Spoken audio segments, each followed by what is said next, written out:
শুভ ৰাতি বন্ধু বান্ধৱীসকল। ভাত খাবলৈ বহিছোঁ আৰু দেই। এইফালে কিমান হ'লে অকণ বেলেগ থাকে ন।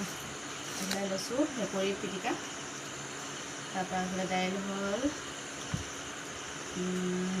এইফালে ভেন্দি দিছিলোঁ পিছত ভেন্দি দিছিলোঁ গোটা, তাৰপৰা এইফালে দালি আৰু মটৰমাহ, তাৰপৰা এইফালে মাছৰ চাটনি, এইফালে ভোট জলকীয়া, এইফালে আদা এডোখৰ লৈছোঁ, নিমখ এসোপা মানে এচপা লৈ তেনেকৈ ৰাতি সাঁজ খাব লৈছোঁ। চেষ্টা খাই লওঁ দেই। মোৰ ভেকুৰী পিটিকা কোনে কোনে খাই ভাল পাওঁ।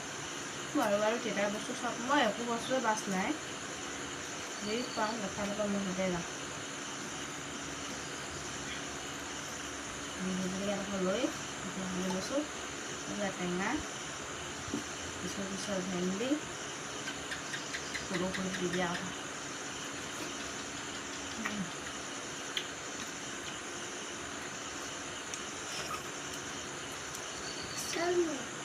সেইখিনি বুঢ়া বুঢ়ী মানুহে খাব পাব লাগিছিলে।